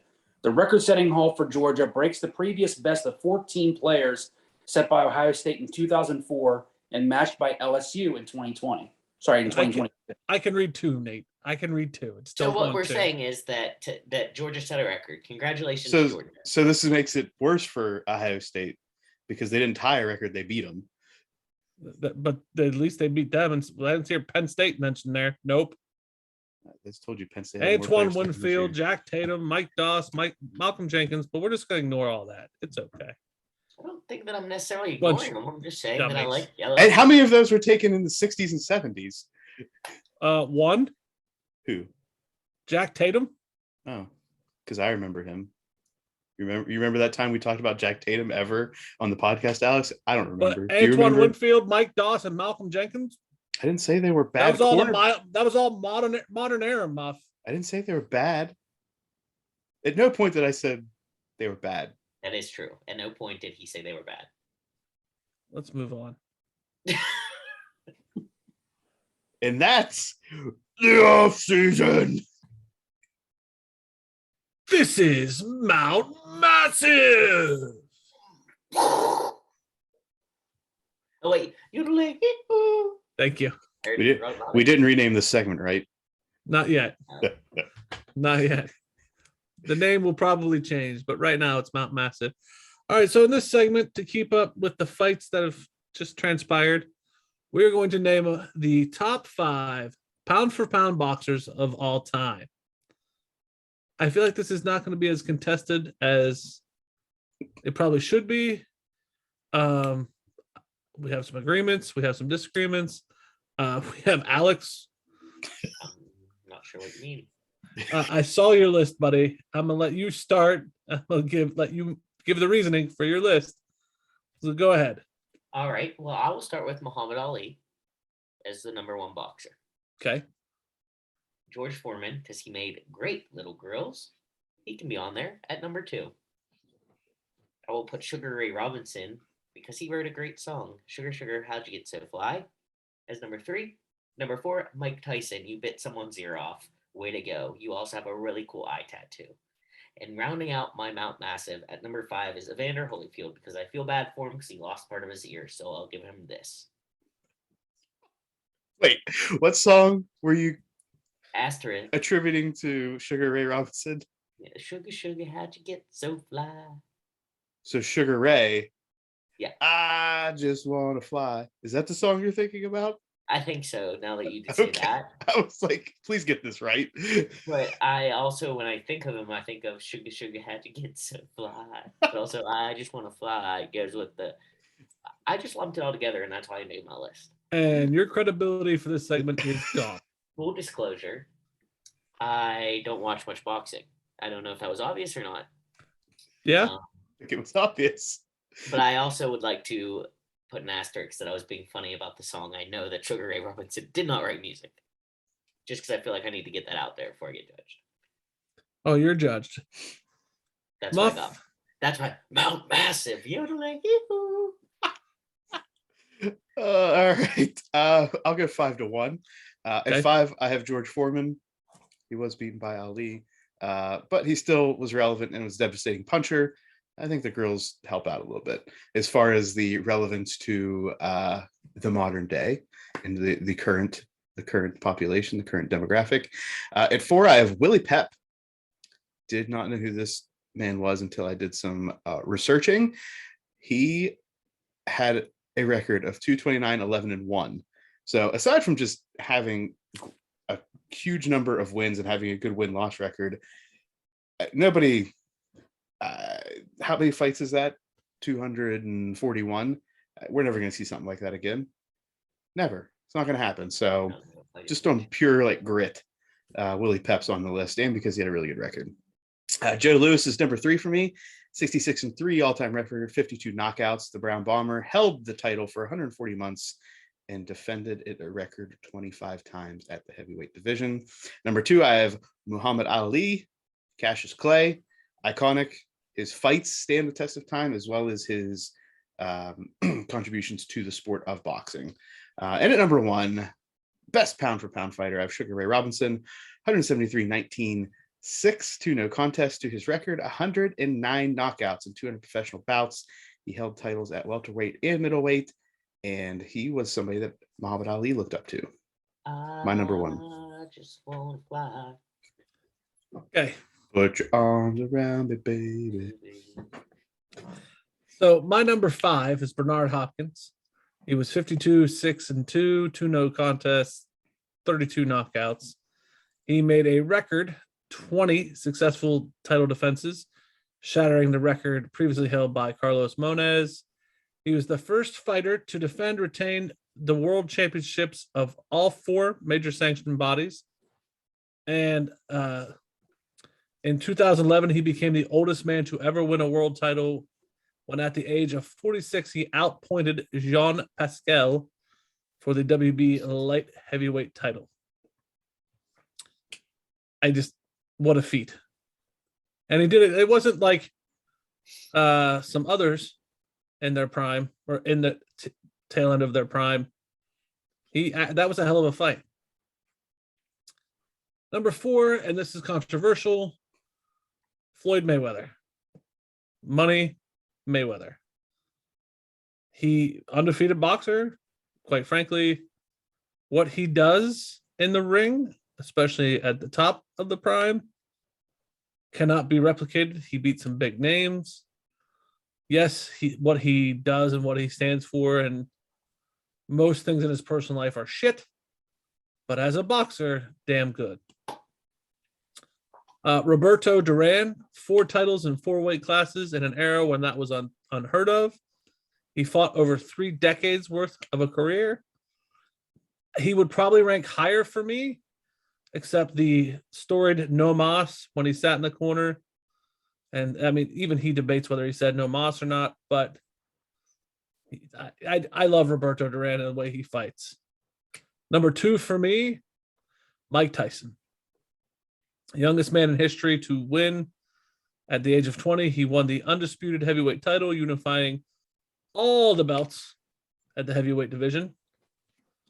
Shout out to Wilk, but number 1 is Muhammad Ali. You can't think boxing without thinking Ali. So I think we're missing someone.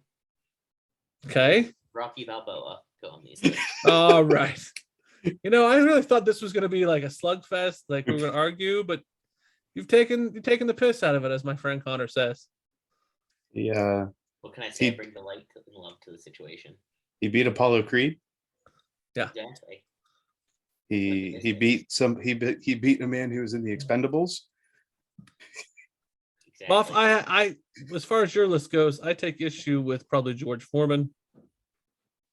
But other than that, I agree with it. Did you step on a grill getting out of bed?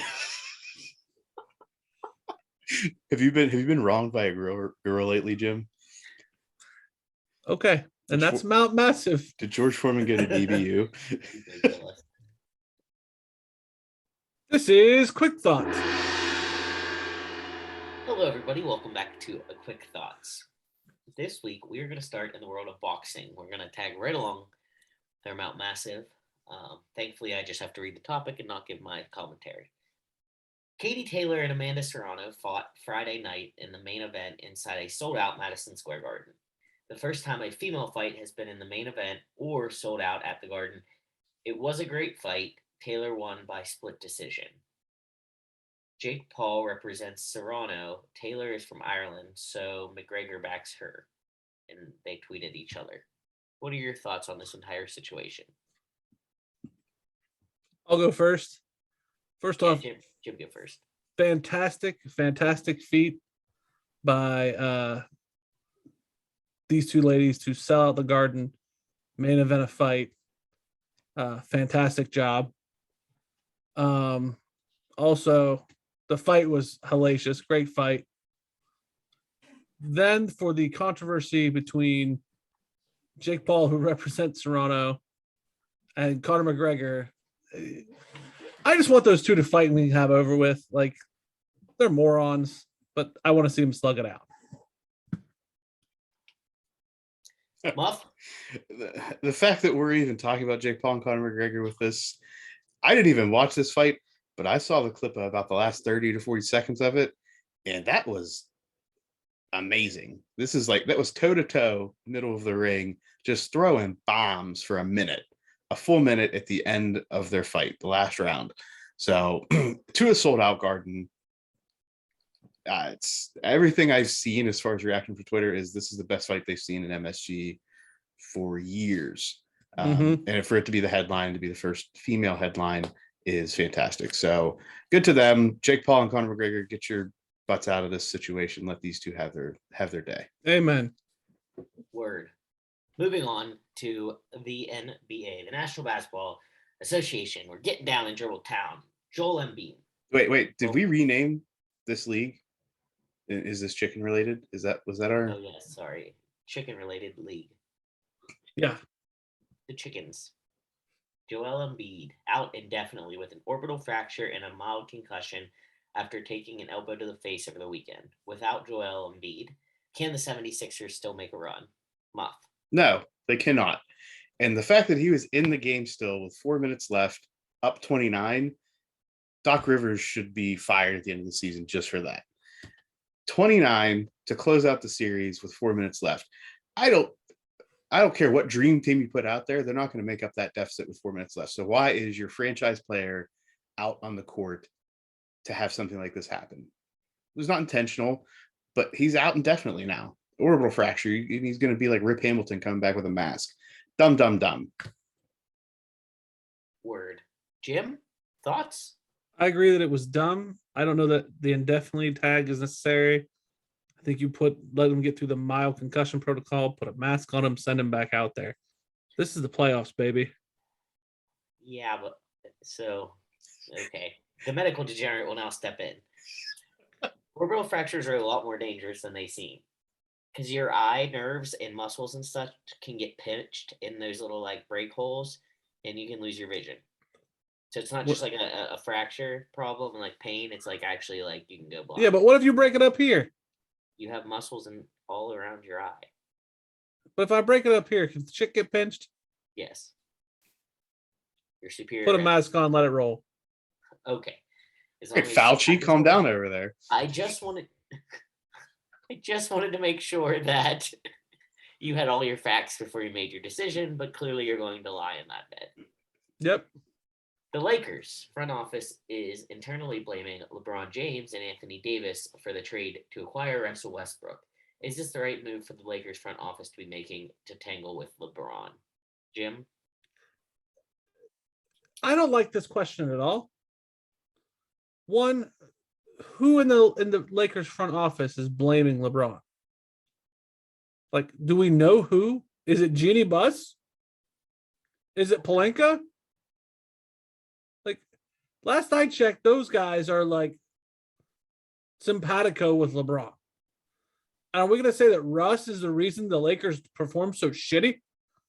Not, the swelling of LeBron's aging knees. Not the aging roster as a whole. I don't believe that roster is necessarily the problem, or Russ is the problem when you have a roster like that. And if those two in the front office are blaming LeBron for that, or AD for that, they got bigger issues, and it starts at the front office. Not wrong. Muff, thoughts? You clearly have some. I would like to mark this date down in Sports Stuff with Jim of history, where Jim backhandedly agreed that they are the geriatric Lakers. Well, see, I can succumb to facts, unlike you and DBU. That's all. Okay. That's all. That's all. That's the only thing I want to make a point of there. We'll move on. We'll keep with basketball, moving on to college basketball. Miami's guard Isaiah Wong told them that he would enter the transfer portal if he did not receive a larger NIL deal. How much more of this type of thing do we expect to see in the future, and do we like it? Muff? So since this initially came out, Isaiah Wong has said he's going to stay in Miami, though nothing has been discussed about the NIL situation. Yes, I think this is going to continue to happen. It's already happening. I believe this is what's going on right now with Jordan Addison potentially going to USC from Pitt. All the conversation there, which by the time this comes out, that will be decided, I believe. If it hasn't already, I haven't seen anything today. But at this point, you're going to see NIL deals, and I feel like we're going to get into a contract-related discussion with NIL deals and how these are tied to staying at a program. So if we're going to say you're going to have this much in an NIL deal, then you also have to state that you're going to stay at a specific university or something like that, which I don't know if they can do that, but the NCAA is not going to say anything about it. So this is we're going to see these weird contracts now for college athletes with the NIL is what I see this coming to be, and I don't like it. Yeah, no, I agree. Jim? I'm glad you brought up Jordan Addison, Muff. I was going to figure out a way to get this in either this episode or next episode.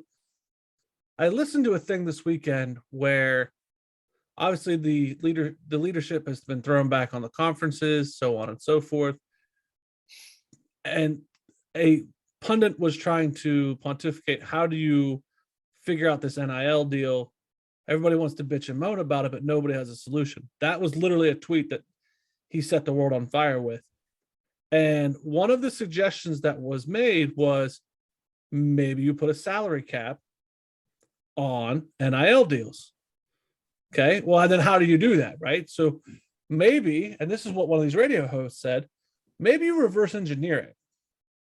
Maybe the people in charge of the actual national championship, whether it's football or basketball, that are outside of the NCAA say, in order to play for this trophy, you have to abide by these rules. And that's how you can enforce a salary cap or rein in the NIL deals. And I think that that may actually be an interesting solution to these problems. Now, does that mean we'll have the top 5 schools, the winners in the salary cap? Sure. Does Bama and Ohio State become the Yankees of college football? Maybe. But at least there's some sort of reins on this crazy ass system that's now currently the Wild West. To be determined. We'll talk about it next week, I think. I think we will. Any rebuttal, Muff? No, I have no rebuttal. Is what it is. I will. No, I have one thing to say, and this is not in conflict to what Jim said, but basketball would be the only NCAA sanctioned major championship as far as money grabbing, because the college national championships are separate. Okay. Yeah. Football, rather. But All if right. to retort back to you real quick, You're allowed to click does the basketball national title, is it separate No. from the NCAA? Nope, that's their biggest moneymaker. If I'm the new president replacing Mark, I'm going to try to instill a new system so that I am not necessarily in charge of NIL, but if it works in football, I'm going to try to make it work in basketball under my new plan. Sorry, go ahead. All right, we're going to wrap up our basketball talk. And I know we talked a lot about the NFL earlier, but we're going to have one more quick thought in it. Raiders owner Mark Davis said that he would take a chance on Colin Kaepernick. His quote was, "Listen, I believe in Colin Kaepernick, and he deserves every chance in the world to become a quarterback in the NFL. I will stand by it. If our coaches and general manager want to bring him in or want him to be the quarterback on this team, I would welcome him with open arms." Would you take a risk on Colin Kaepernick joining your team at this point? It's my turn, right? It is your turn, Jim. While I respect Mark Davis doing that, it's great to have that position when you're sitting with Derek Carr at the helm. It makes it a little easier to say that when you have a starting quarterback. would you still say it if Derek Carr get, like, God forbid, knock on wood, he tears an ACL in training camp? I would love to see it. I would take a risk. Would I take Baker Mayfield or Colin Kaepernick? I might probably call Colin, see what he's got. So, yeah, I'd like to see him. But Mark Davis, it's nice. You got a nice little freedom to say that. Yeah. Muff, what are your thoughts on the situation? Mark Davis is very carefully wording this, which the man with the bowl cut, sometimes I don't know if he's carefully wording things, but at this point he was. Becoming a quarterback in the NFL, not being a starting quarterback, becoming a quarterback, as if he was not a quarterback in the past. So wait, are you insinuating that Mark Davis? I'm trying to clarify what Muff's saying. Okay. Are you insinuating that Mark Davis is discrediting his quarter? Like, what do you mean by insinuate? What do you mean? I'm just saying that Mark Davis used some words to pretty much say become a quarterback in the NFL. I think the subtext that is not included here is again after that statement. So there's nothing about being a starting quarterback. There's nothing about competing for a starting job. This is about getting a roster spot. I would not take a risk on Colin Kaepernick getting a roster spot just because I don't know. I've said this pretty consistently. If we go back, I don't know what he brings to the team at this point that you cannot get from a quarterback straight out of college for $200,000 for that year. I think Colin Kaepernick's expectations would be to get a little bit more money, even though he said he doesn't want more money. I still feel like there's going to be an expectation there in a contract negotiation. So I still am not going to take a chance on him. That's fair. You can have a rebuttal, Jim. I don't know that I agree. I have to ask a question in that, are you saying that you think he would want more than the rookie deal? It's not even a rookie deal. At this point, it's for him. I think it's time in. So time in the NFL, he gets a vet minimum. Okay, and then which my next I question think is more. I'm not gonna say significantly more, but it's more than like a rookie, an undrafted free agent coming in to run scout team. So you don't think he's worth the vet minimum, the risk wise? No, I don't. So would you pay Baker Mayfield or Colin Kaepernick? Would I pay them? Pay them what? Which one would you take the risk on? Like, if they were both in the same, like their salary would be the same. No, if I signed them. No. I'm saying you have to take on Baker's contract issue or Colin Kaepernick at the vet minimum. Like gun to my head. Yeah. I'm not going to take Baker's contract, so yeah, I'm going to take Colin Kaepernick at the vet minimum because that's a money situation. And so that's what I'm saying. So it's to clarify, you're saying the risk is more financial than anything else for you. No, you gave a very extreme example of Baker Mayfield's millions of dollars contract versus a vet coming in on the vet minimum. Well, that's why, and I know this is quick thoughts. Please don't gong me. That's why, and I'm doing it. I'm trying to do you a favor here. You're saying you wouldn't take the risk, and you outlined money situation. What other risks do you see in Colin Kaepernick then? If it's not financial, somebody that hasn't been in the league for however many years. So do you think Baker Mayfield is better because he's been active? Baker Mayfield is better than Colin Kaepernick. Done. End of story. Because he's more active? Because he's a better quarterback. Okay. That's fine. That was like a medium thoughts, but we'll take it. We'll move on to hockey talk. The ice. The Ducks, the Anaheim Ducks, used their emergency goalie. We've seen this before in the Zamboni driver goalie. The Ducks goalie, I believe, was a lawyer or something, business accountant. Life insurance agent, I think. Agent. That was it. Life insurance agent. You're correct. And he came in and he had 2 saves. They did end up losing 4-2, but one of the goals was an empty netter. And basically said that when he got on the ice, he had to try to calm himself from having a panic attack. What are your thoughts on emergency goalie situation? Muff? We see this at least once a year, right? The emergency goalie coming out. It's always a feel-good story, and you're like, oh, this guy got it. And even though they lost, they still like gave him a warm reception when he came into the locker room. You know, it was as if he won. Yeah. I just think these are cool stories, and you only get this really in hockey. I don't think there's any other major sport where you see stuff like this go down. So this is just fun. This is cool. Jim, anything else to add?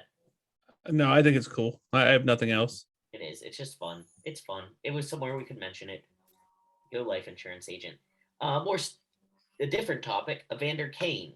Evander Kane's ex-wife Anna Kane helped to pay Ryan Hartman's $4,250 fine after he gave Evander Kane the middle finger. Anna Kane has accused Evander in the past of physical and sexual abuse and has stated that Evander bets on NHL games. There's not really a question here, but I think it's awesome. Do you have any comments on it, Jim? I think it's a great move. I mean, you want to pay somebody's fine. Like, that's something I would do. Yeah. Hey, you flipped off my ex-husband who's a dick. Thank you. I mean, if the show had money, like, I'm pretty sure we would pay some of these petty fines for shit like this. For sure. If the show had money, we pay. Yeah, you know what I mean? Like, petty fines are multi-$1,000 fines. But I mean, like, I could see me coming to Muff and be like, Muff, we're paying part of Kyrie's fine from flipping up Boston. Like, I guarantee it, Muff and I would have this giant long argument if we had a lot of money, because I'd be like, Muff, I want to pay part of Kyrie's fine. I think the only way we would keep any money is the fact that we would have to let Muff be in charge of it. Absolutely. If not, Jim and I would find lots of things to say. Lots of things. And this is why Colin Kaepernick would be signed for our team.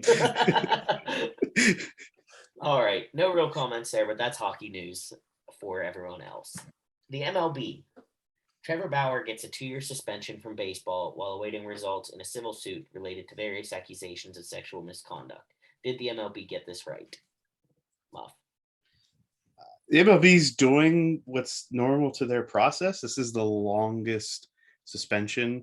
The MLB, unlike the NFL, does not, I'm not gonna say they don't care, but they're not afraid to deal out these types of suspensions while things are still going through the court processes. Even if there's no criminal accusations, the civil suit's still ongoing, MLB just said, nope, we don't like this, so this is what's going to go down. And a 2-year suspension pretty much, to me, is taking Trevor Bauer out of his career. And it's 2 years without pay, which for him is like $100 million.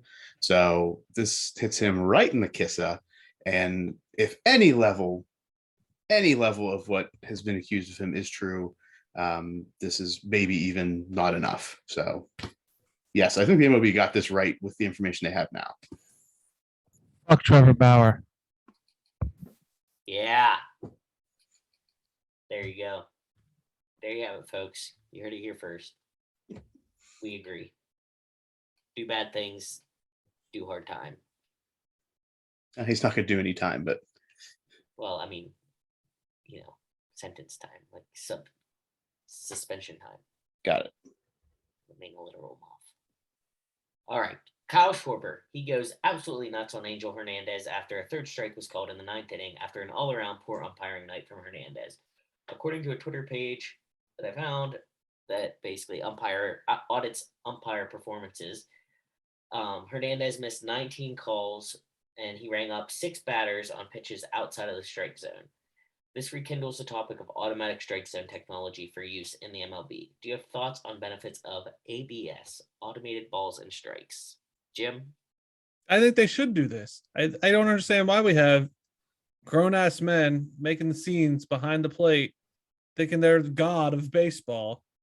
Bring in the robots. Let's do robots. Muff? The robots will not be able to judge intent, which is something very high on Jim's list. Kyle Schwarber went off. I hope you can judge this intent. Pay my fine. Kyle Schwarber went nuts. Angel Hernandez, this is not uncommon for Angel Hernandez to be in the crosshairs in MLB. And this is another example of that. Kyle Schwarber, looked like he was going to fight the man. He threw his bat. He had like an all-out temper tantrum on the field after this called third strike. And as this was said, yeah, he made mistakes all game. I'm not in favor of the automatic balls and strikes. I am in favor of umpires being judged more harshly if they continue to get things wrong and just I think that should be like relegated, right? Like the EPL system in European soccer. If you continue to be bad, then you get sent back to the minors, and we call somebody else up that's done well in the minors, then we give them a shot. Okay. Okay. Well, here we go. NASCAR. NASCAR mandates that Denny Hamlin take sensitivity training after posting a racially insensitive tweet about Kyle Larson. The tweet was making fun of a move that Larson had made on the last lap last week at Talladega Superspeedway, which led to a wreck. Apparently, the tweet was a Family Guy gif of an Asian woman loudly declaring that she was going to cut across multiple lanes of traffic without using her turn signal. They're stating it was racially insensitive because Larson is half Japanese. He tweeted an apology. Hamlin tweeted an apology afterwards, taking down the tweet and stating that it was a poor choice of memes to use and that it came across totally wrong. Does this warrant a class insensitivity? Jim, I'll let you start. All right. First and foremost, the Family Guy episode with this scene in it cannot be seen anywhere but YouTube anymore. Denny Hamlin left the tweet up for like 7 hours.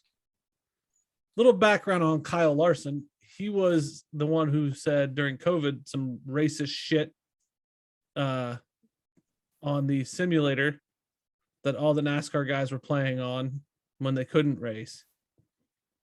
Now, that's the background. Does it warrant sensitivity training? Yes, if NASCAR is going to stay consistent. It was an insensitive tweet to the Japanese community. Is Kyle Larson a fuckface? Yes, he is. Was his driving piss poor at Talladega? Yeah, probably. Denny Hamlin, you left the thing up for 7 hours. You knew what you were doing.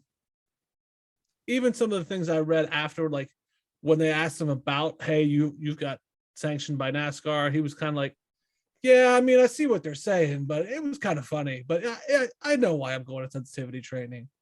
Like, Denny, you're kind of being an asshat on this one. But Kyle Larson's still an asshole. Muff, anything to add? Kyle Larson have to take sensitivity training? Oh, yeah. Oh, yeah. And a year off and had to volunteer. And, yeah, they ran Kyle Larson through the ringer. All right. Yeah, if they're going to be consistent, this is yes, he should have to do sensitivity training. Is this something like this is playing this out over years? Is things like this and punishments like this going to hurt NASCAR becoming more socially relevant on social media? Are you asking me? No, I don't know. That's just a general question. Like, I don't know, and you would know better than me, Jim. Are there a lot of NASCAR drivers that are relevant on social media? Yes. Okay. That's kind of their domain now. Is it? They I don't see it. That's the only reason I asked. Well, it all started like I want to say 6 years ago, where during a red flag, Brad Keselowski tweeted from the car, and they did all kinds of regulations and shit. But once they saw the power of that tweet, every NASCAR driver turned into a tweeter, a Twitter machiner. Yeah, and like they were one of the first ones to have a social media champion like golf. And so like you get into the all-star race by being voted the most popular driver. Dale Earnhardt had that spot for 13, 14 years. Dale Earnhardt Jr. So like, yeah, Twitter's a big domain for them. So I'm going to pose another little sidebar to this. Do we think that, like, I feel like this is a mistake that I could make. Does that make sense? Thinking it's funny, like, okay, and not meaning it to be insensitive. So obviously I have no harsh feelings towards Jim because he has red hair. But if he did something silly and I was going to just make fun of him and I was using a cartoon character and they happen to have red hair, I can see me doing it and someone being like, are you being really like harsh on redheads? And not realizing, but I don't know until Jim was talking about the past history of things. Because my first thought was, did he mean, like, was it just funny? like saying that, and then he realized, oh, that character was also, of Asian descent, and then it got weird. I don't know. I think it was the cutting across traffic without a turn signal and driving like an idiot. Yes. I think that he forgot any of the Asian background or Japanese background of Kyle Larson.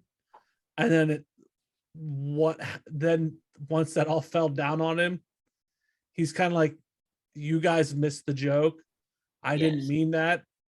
And he's kind of like, I'll go to sensitivity training, fine, but you guys are all missing the joke. That doesn't make it right. Yeah. Here's a question that I have, and I don't expect either of you to have an answer. If Kyle Larson does not have any Asian heritage, is this still an issue? Yes. Is it still an issue for NASCAR? Yes. Okay. I was just curious about that. All right, moving on. The last topic of quick thoughts, a big one. NCAA football. NCAA President Mark Emmert will step down next summer, or if a new president is hired, he will step down sooner, after 12 years in charge. It was reported to be a mutual agreement between Emmert and the NCAA Board of Governors. I'll give you guys a chance during quick thoughts to give your thoughts on the stepping down. I mean, you mentioned it a little bit in the intro, but Muff, do you have anything to say?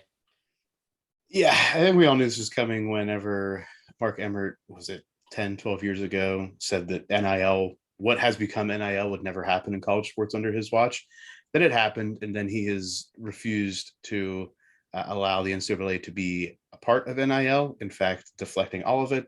So they have missed out on another opportunity to be at the forefront to help in really money-making situation here, not just for student athletes, but also for the organization as a whole.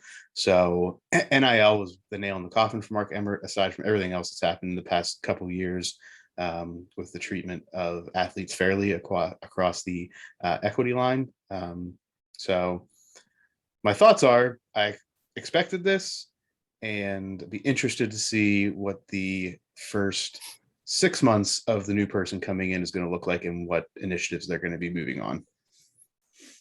Jim? I think this is a great move. Like I said in the beginning, I think, and I jokingly say that we have something to do with it, but I really do believe the public had something to do with it. I think the media had something to do with it. I think we all were saying that this outdated dinosaur that is the NCAA needed to change, and the head dinosaur was the one keeping it from evolving. I am upset that this mutual agreement probably means that Emmert's probably getting paid something when he's really the dysfunctional bastard that's in the way. I want to see someone in there, and not Kevin Warren. I want to see someone in there that can make it evolve and understand sports in the modern era and all the challenges that it brings. I like that. I think that's a good way to end it. I did award a few points. I said that Jim got a -1 for blatantly disregarding health. I knew that was coming. Muff got a +1 for his thoughts on Joel Embiid should not have been out there to begin with. Jim got a +1 for his explanation of how he hopes there were salary cap I put 4-year salary cap comments. I like the idea that there should be some kind of cap to this NIL deal. Yes, do it, but there should be a limit. And then it was going to end like that until Jim's very last statement. I liked Jim's point that he hopes the next president comes in and is relevant and aware of the current climate of things versus how it always has been. So you got another point. So congratulations, Jim. You win this week. Victory. It's the only thing Ohio State wins this week. Because I have 2 dinosaurs for That wraps up quick thoughts. Gong. And that brings us to the end of this episode. How many days till college football, Jim? 118. 118. Can't come soon enough. At Sports Jim Muff on Instagram and Twitter. Sports Stuff W/Jim & Muff on Facebook, on YouTube. Follow us, like us, rate us, review us on all of the things. And you can help us continue this meteoric rise to stardom, to fame, maybe to the cellar. by doing 3 simple things. Tell a friend, make a friend, be Be a friend.